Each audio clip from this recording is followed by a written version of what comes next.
O acidente envolvendo o Titanic é uma das histórias mais famosas de naufrágios de todos os tempos. Principalmente após o premiado filme de 1997, que contou de forma romântica e emocionante os ocorridos na noite do acidente com o iceberg. Não há quem não conheça o navio que, em 1912, conheceu o seu triste destino. Mas existem muitas coisas que as pessoas não conhecem sobre o Titanic, e algumas delas certamente vão lhe surpreender. Nessa lista, você vai ficar por dentro de algumas curiosidades que poucas pessoas conhecem sobre esta história. Eu sou Márcio Júnior, narrador do Fatos Curiosos do Mundo, e aqui está o nosso vídeo de 8 curiosidades sobre o Titanic. Se você gostar, não esqueça de deixar o like, se inscreve no canal e não esqueça de ativar as notificações.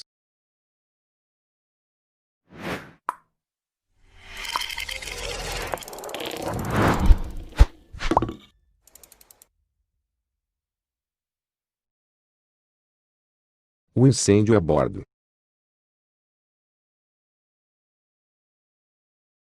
Bem antes do navio conhecer seu triste destino ao se chocar contra o iceberg, as coisas já não iam muito bem. De acordo com as análises periciais realizadas pelos ingleses após o acidente, ficou constatado que havia fogo no depósito de carvão do Titanic. Um dos sobreviventes do naufrágio disse que havia conversas no navio de que os depósitos precisariam ser esvaziados assim que os passageiros fossem deixados em Nova York, e que os bombeiros deveriam ser chamados para conter as chamas. Isso não chegou a ser necessário, já que o navio acabou inundando antes de chegar na cidade. Tempo perfeito.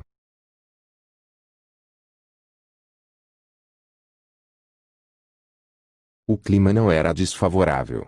Antes de qualquer navio partir em uma viagem, os responsáveis costumam tomar todos os cuidados necessários em relação às condições climáticas. Navegar durante uma tempestade, por exemplo, pode colocar todos em risco. Ainda que muitos acreditem que o Titanic precisou enfrentar ondas violentas, chuvas fortes e nevoeiro, na verdade nada disso aconteceu. O clima era perfeito no dia do acidente, e de acordo com alguns meteorologistas isso pode ter afetado negativamente a visibilidade do iceberg.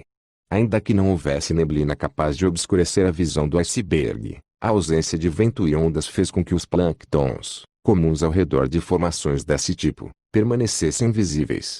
Em outras condições, quando há perturbação na água, os plânctons brilham, o que poderia ter sido crucial para que os tripulantes do Titanic tivessem percebido o iceberg uma distância segura. Falha no teste.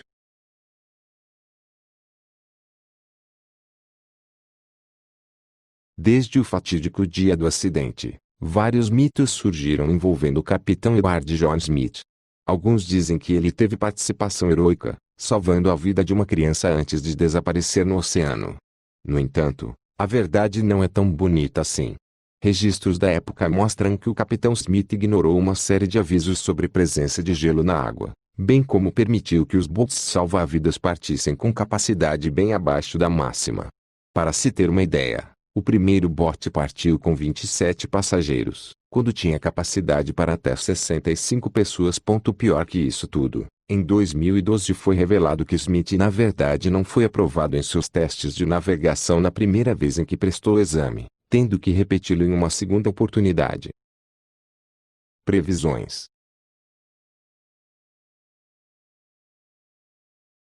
William Stead era um famoso jornalista em 1886, quando escreveu uma história fictícia sobre um navio que afundava no Atlântico. Na sua história de ficção, os passageiros morriam afogados devido à falta de botes salva-vidas na embarcação. O objetivo da sua história era criticar as leis de navegação da época, que não exigiam que os navios carregassem muitos botes. Em 1892, curiosamente, Stead voltou a falar sobre este assunto, desta vez com outra história fictícia que tratava sobre um navio chamado Majestic, da Whit Star Line. Na história, o navio se chocava em um iceberg, causando um grande desastre. 2 décadas mais tarde, Stead esteve entre os passageiros que perderam a vida no acidente do Titanic, que ironicamente carregava botes salva-vidas suficientes para abrigar apenas metade dos passageiros. O passageiro japonês.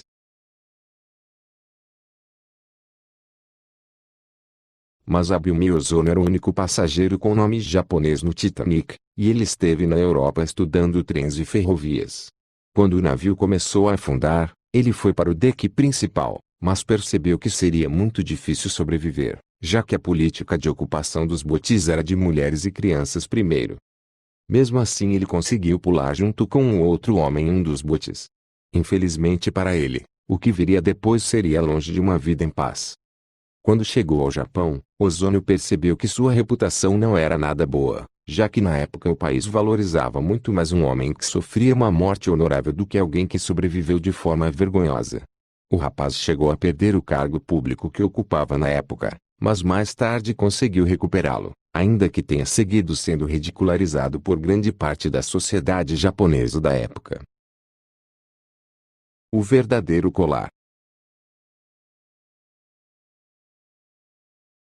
No filme de 1997, o colar intitulado Coração do Oceano recebeu todo um significado e uma história fictícia, para agregar emoção à obra cinematográfica.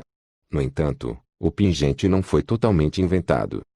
A passageira Katy Florence Phillips recebeu um colar de safira como presente de seu amante, Henry Morley. A peça, de acordo com o que se conta, era extremamente cara e valiosa. Morley era dono de uma confeitaria, e possuía uma riqueza invejável para a época. Depois de conhecer Katy, de apenas 19 anos, o homem decidiu que deixaria sua esposa e sua filha para trás para viver ao lado da garota após a viagem no Titanic. Katy conseguiu sobreviver, sendo carregada pelo último bote. Morley, no entanto, não teve a mesma sorte. Mas a paixão dos dois resultou no nascimento de Ellen, 9 meses após o acidente. Em 1989, a filha de Katy Morley participou de um artigo em um jornal inglês, onde se emocionou ao receber pela primeira vez uma foto de seu pai. Na ocasião, Ellen, já com 76 anos de idade, revelou que o colar de Katy ainda está com ela, bem como uma chave pertencente a uma das cabines do Titanic. Teorias e hipóteses.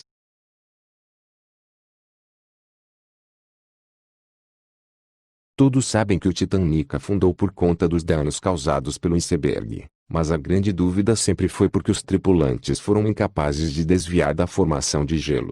As investigações inglesas realizadas logo após o acidente revelaram que o navio estava viajando a uma velocidade acima da indicada, e que se ele estivesse um pouco mais devagar, talvez os danos fossem menores. No entanto, em 2010, a autora Eloise Patton, neta do segundo oficial Charles Littler, que estava no Titanic, sugeriu algo diferente. Para Patton, o timoneiro Robert Tins poderia ter salvo os passageiros caso não tivesse entrado em pânico naquela noite, virando o navio para o lado errado. A autora sugeriu também que seu avô encobriu os erros de Tins, para não estragar a reputação de todos os tripulantes e da White Star Line como um todo. Outros especialistas sugerem ainda que um fenômeno conhecido como superlua pode ter uma parcela de culpa no acidente. De acordo com 2 astrônomos da Universidade do Texas, que estudaram o assunto, uma superlua ocorreu em 1912, o que pode ter contribuído para a formação de diversos icebergs no oceano, armando o cenário para o desastre. Ilusões de ótica.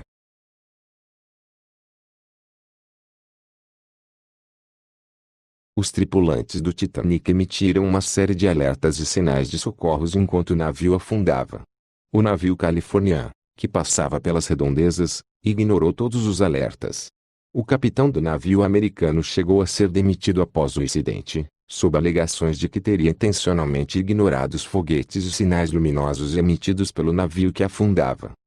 No entanto, pesquisas recentes apontam que pode haver uma explicação para o fato dos sinais terem sido ignorados: a refração da luz.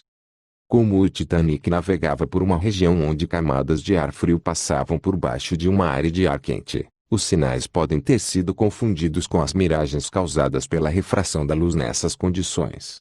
De acordo com o historiador Tim Martin, capitães de outros navios que passaram por aquela região naquela noite avistaram uma série de miragens, o que significa que o capitão do Californian talvez não tenha tido culpa nenhuma.